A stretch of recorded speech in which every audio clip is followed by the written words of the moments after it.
From Chicago's Can TV, a look at the week's events is reported in the newspapers, in the blogs and online, and on radio and TV. This is Chicago Newsroom.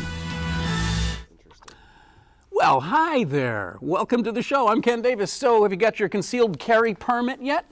Well, the chances are that if you apply for one, you're going to get it. According to a Sun-Times editorial, there are 9,349 people who have applied for one in Cook County since the first of the year. And when Sheriff Dart sat down with his staff to kind of analyze these, he found out that 300 of them were people with histories of domestic violence, gang activity, gun crimes, sex crimes, you get the idea. But pretty much all of them had to be cleared by the Illinois State Police to legally carry firearms on the streets, in our case, the streets of Chicago. Now, there are many sides to the concealed carry debate, and one that's been not heard all that often appeared in the latest edition of the Chicago Reader. Right here. Mick Dumke has the argument that goes like this. If I live in a high crime area and I fear for my life, just walk into my house, then who are you to tell me that I can't have a firearm to protect myself? We'll be looking at that and a lot of other aspects of concealed carry in today's show. Mick Dumke is with us, and I do hope that we'll have some time to look in at the suddenly attention-grabbing Republican race for governor and maybe some other political issues, because we have with us the newly appointed executive director of the IOP, the Institute of Politics at the University of Chicago. So glad to have Steve Edwards back on the show again. Every time we have you, you're in a new capacity of some kind. And president of the University of Chicago won't happen for another year or two. Yeah, that's right.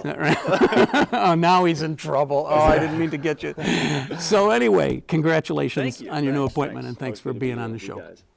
And Mick, as always. Thanks, Ken. Right. Okay, so what do you want to do? We want to talk about all this concealed carry stuff. It's really important, but we also are political animals, and there's just a delicious political thing going on with the Republican gubernatorial race. Shout out to Eric Zorn, who wants us to use the proper term. So you guys decide. Steve, you're a former talk show host. You decide. What do you want to do? Well, if I were doing this like a talk show host, I would actually ask you the question. This is it's fascinating because this race took a long time. We should say we're talking about the governor's race, and particularly on the Republican side. Absolutely. And we have seen this race erupt really in just the last 10 days. With obviously the allegations, sexual harassment allegations that surround one of the candidates, Dan Rutherford, the state treasurer. This story, I was actually talking with another political reporter about this, who said this reminds him of 2004 and the Republican Senate race. Yes. And not to get ahead of ourselves on the story and the narrative, but there was a question about, at that time, Jack Ryan's private life and his behavior, in this case, in a family and marital complex. And that resulted in a guy getting elected president of the United States. That's right. That's right. I mean, if anybody remembers, you know this story well, that crazy primary. But the point is, we had this very salacious allegation come up, and the candidate himself denied it. But it still didn't put to bed the real questions that were swirling around him. I think these questions that have surfaced around Dan Rutherford, he's come out, he's done what he's had to do, the only thing he could do on this issue, and try to refute them with whatever evidence he has possible. But there's no question that this is now the focus of the conversation at a time when the issues in Illinois are very, very pressing. We could go on for 3 hours on those issues, and we're talking really about this matter, which he says comes from the Rauner campaign. I think there's a little difference between 2004 and what's going on now, is that these allegations... The difference is that Pat Quinn is not going to end up president of the United States. Well, not yet, but the guy's been pretty lucky, you have to admit. You never know. But in 2004, this was Jack Ryan's private sex life or personal life that was suddenly up, for discussion and this is about a workplace. This is about a workplace issue. The allegations are about his role as a supervisor of employees, and so I think that is an important distinction. Not to take away your point that the issues facing the state are once again kind of being set to the side while we talk about all these salacious charges, but it does, I think, in fairness, when you're talking about the management of this guy, who is a statewide, He's the only person in the race who is a statewide office holder, has won a statewide election. So he, I think from the beginning, was presumed to be, if not the leading candidate, then somebody who is a very serious contender. And so now questions are being raised about his performance in that job. And you know, before all the sex stuff, the allegations came to light, I think it was the Sun-Times a couple weeks ago did a story about his travel schedule. It's like, why is the treasurer of Illinois, you know, which is in a lot of ways, I think, kind of a clerical job. You know, why is he traveling all over the world and these junkets paid for by this guy and that organization? So all this stuff has come up about his performance in the job, which I think is an important distinction because if we remember Jack Ryan, you know, this was like apparently him trying to save his marriage, and we can, you know, others can debate whether he did the right thing about trying to save his marriage, but that was the issue there. And this is, I think, on a different level. Of course, the question that hangs out there that is unknowable and is the subject of so much speculation is the Rauner campaign's involvement in it or not and not. But, I mean, if it is, it is plausible that he can hire a lot of Oppo research. He can hire a lot of researchers to go out there and try to find any dirt that he can on anybody. And it's not implausible that this is just something that dirty. Well, we don't know. They've certainly denied it. But there's no question that the Rauner campaign has significant resources, and we're seeing the effects of that through the advertising that's been running for months now. And that's why I think the poll that we saw released earlier this week that shows Rauner with a huge lead thus far is actually not all that surprising in the sense that the other candidates have not been up to, in some cases at all, and in other cases not to nearly the same degree. We're looking at name recognition right now. So, and he's certainly brought in a very sophisticated campaign organization with a lot of people staffed there. So they're running, for a guy who's never run for office before, he is running a top-flight campaign.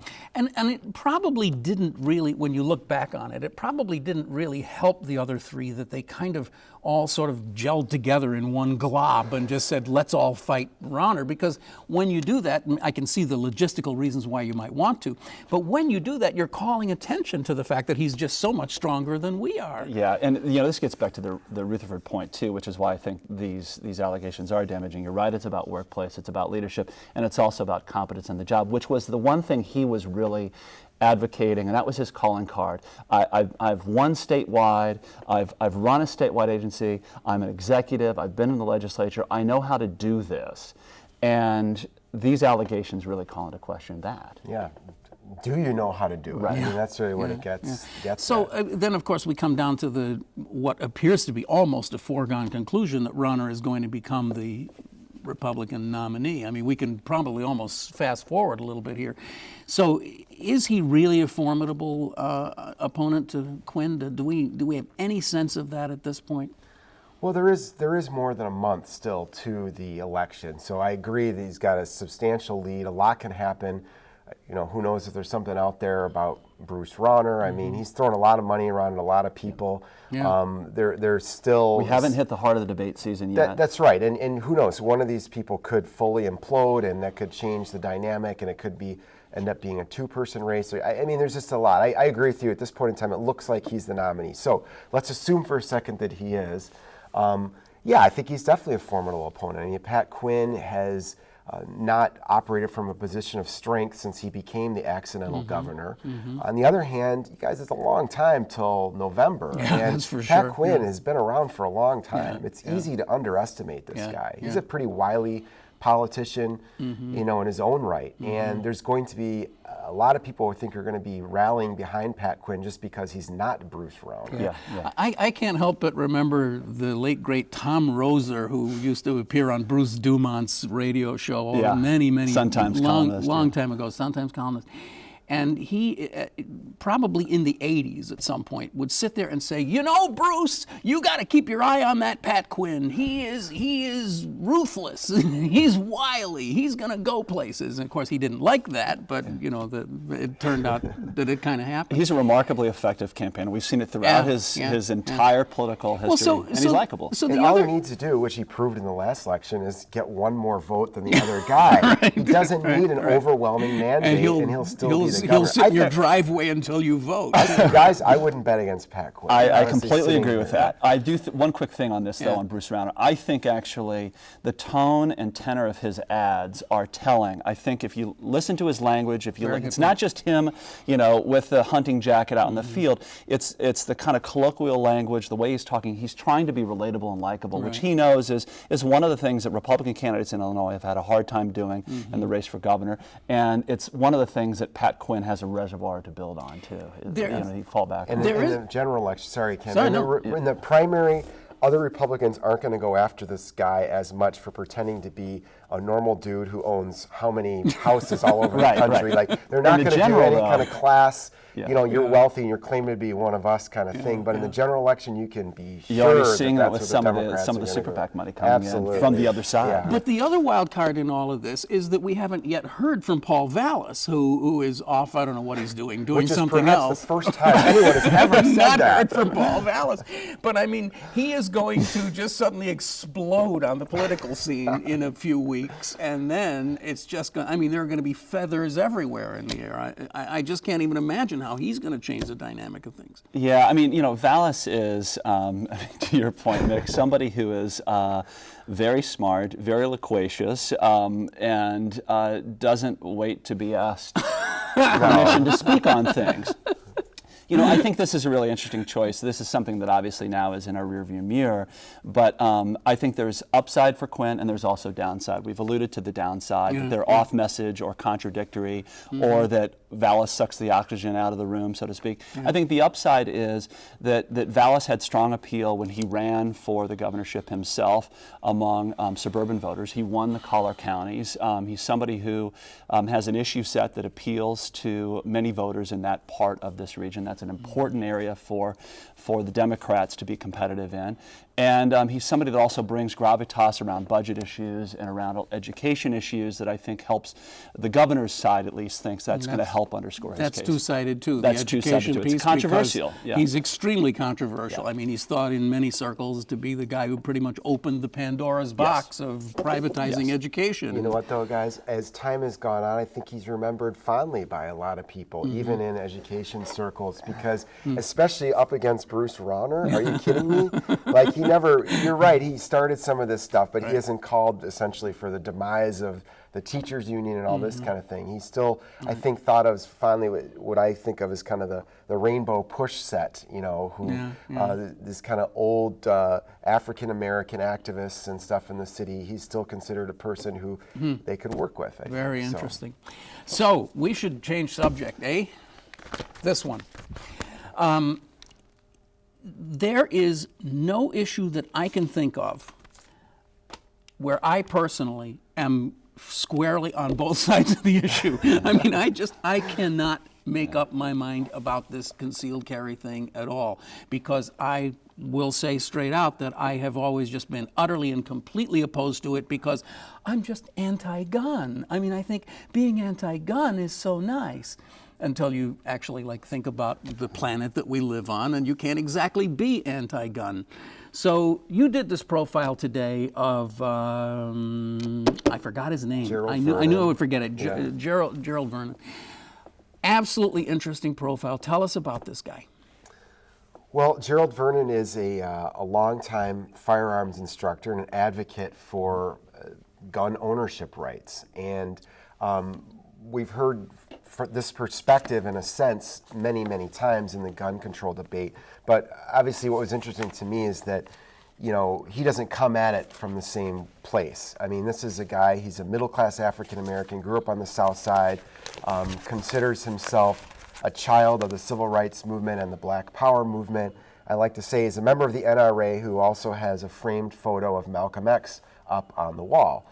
And, if you actually study Malcolm X and stuff, maybe that's not that big of a contradiction, but I think in today's, the way we think about stuff in the country, the way the country is divided politically, he comes across as somebody who doesn't fit easily into some of these categories. And so, as he would say, I'm a member of the NRA, I'm an activist, on these issues we're on the same place, but on almost everything else, we're in a different place. Most of the people are way to the right of where I am.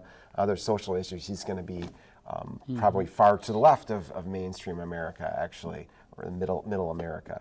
So anyway, I thought he was an interesting way to get at some of the complexities you're talking about, Ken, where traditionally this debate has come down as you're either, you're against gun violence, therefore you're for gun control, or, damn it, I want to carry my gun. You're not going to pry it out of my cold, dead, fingers, whatever.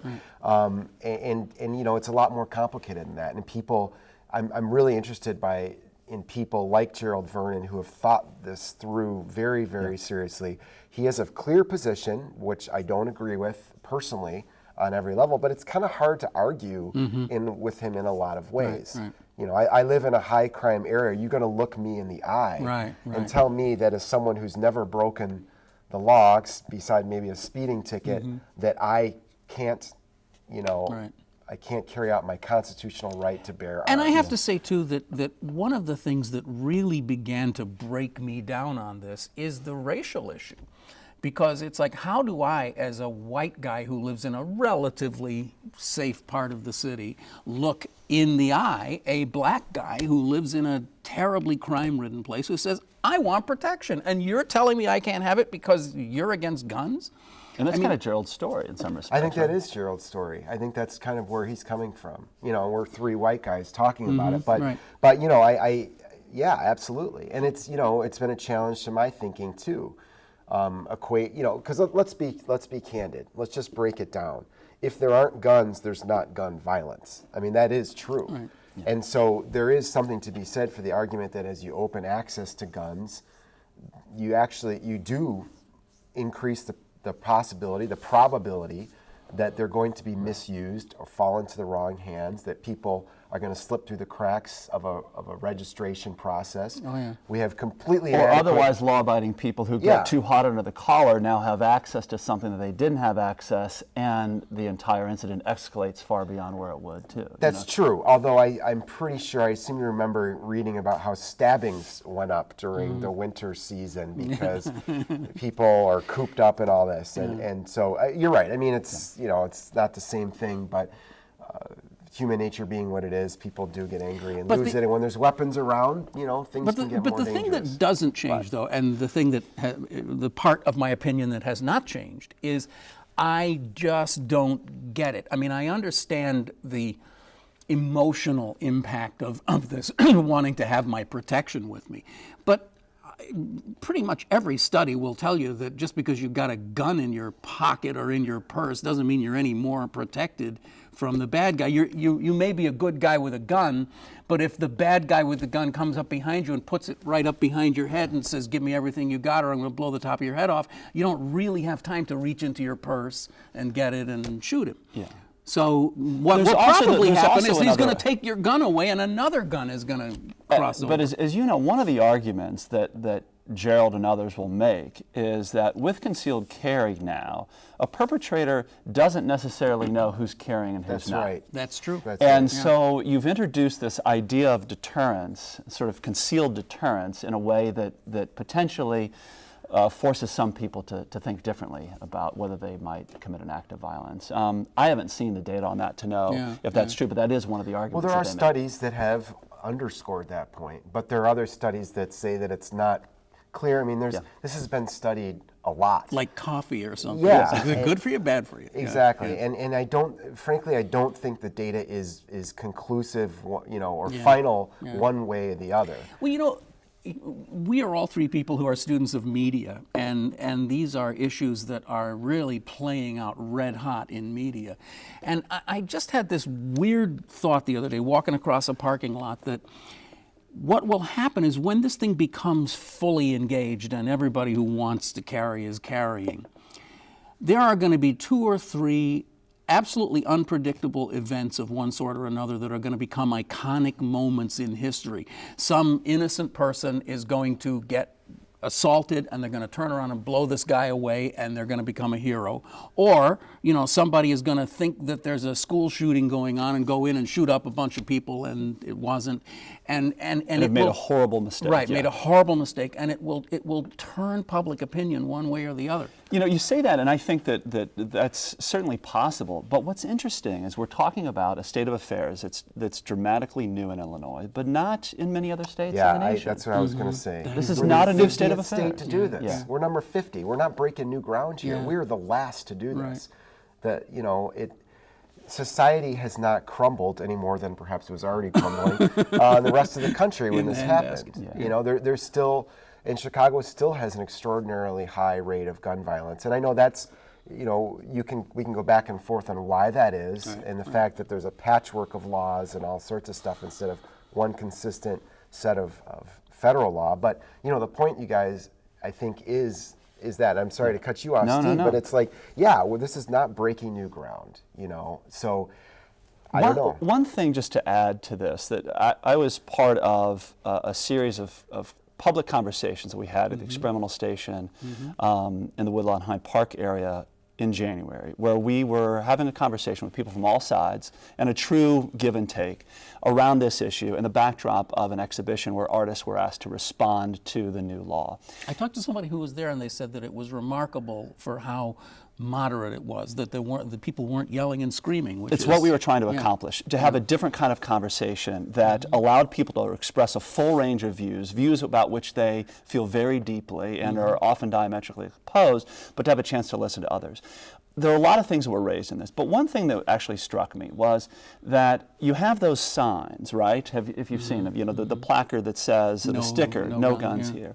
There was a lot of conversation about how the actual act of concealed carry being a law on the books in Illinois might actually elevate a conversation that hasn't really happened here around guns. It gets more people talking, and then maybe that sign that says no guns allowed is not sort of a concession to the law, but actually an affirmation about the role guns should play in our lives. And I think if we can actually figure out ways to have a new kind of conversation, it might help all of us and get to the underlying question of violence.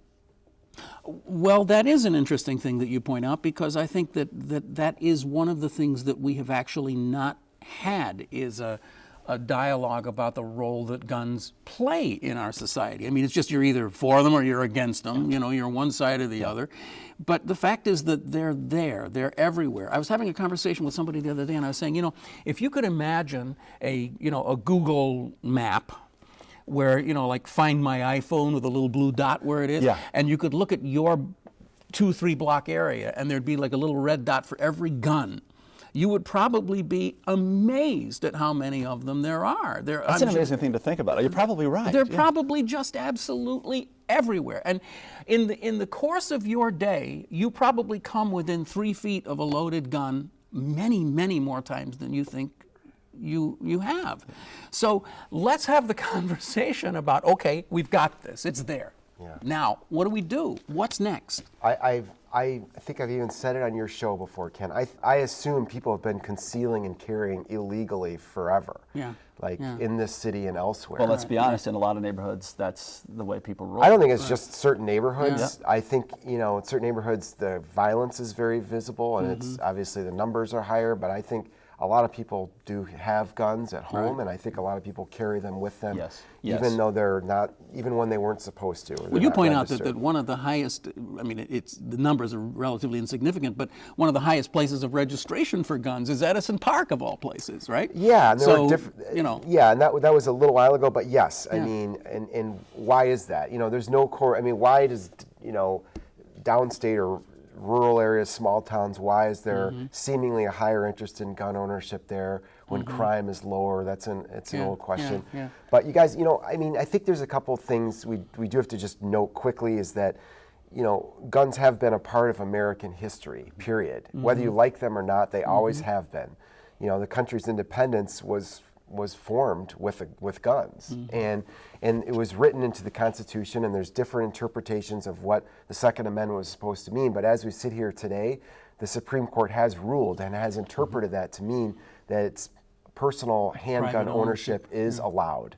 That is the law of the land. And so when you talk even to gun control people, now they're really not fighting that issue very much. They're like, well, I don't necessarily like it, but that's where it is. So we're moving on to other things like how can we reasonably make sure that these stay in the hands of people who are law-abiding and are responsible owners? How can we make sure that illegal trafficking, straw purchasing, this sort of stuff, this is where the focus is. And so I think that's a really important focus. I hope that both sides will take those kind of issues seriously. We have mental health issues in this country that affect every aspect of the criminal justice system, including gun ownership and the misuse of guns. And I think it would be great if we can kind of transition from just like yes or no on guns to some of the very specifics about how we can be responsible as a society. Wouldn't it be amazing if both sides started giving a little bit, and then you saw that it is less necessary for the NRA wing to be so what would you want to say, solid about everything, and that they begin to acknowledge that maybe we can do something. Well, and that is the one thing that I think across the spectrum of views on guns that everybody can agree on, and that is the idea that we don't want guns to be in the hands of those who are going to use them for ill intent, right? And everybody, I think, has a vested interest in that. That guns are used responsibly, that they're used with training, with the proper certification, with the vetting. That whether you are adamantly against it or you're adamantly in favor of gun ownership rights, there needs to be a coming together around that issue. How do we actually ensure that those with access to guns are doing so in a way that's responsible to each other? Okay. We solved that problem. All right. 2-minute warning. We got 2 minutes to go. Is this the lightning round? Yeah. I want to open up this whole question about this absolutely fascinating argument that's been going on for months now between Tony Preckwinkle and Tom Dart and the judges, but I don't know if we have time to cover it. But let's go for it.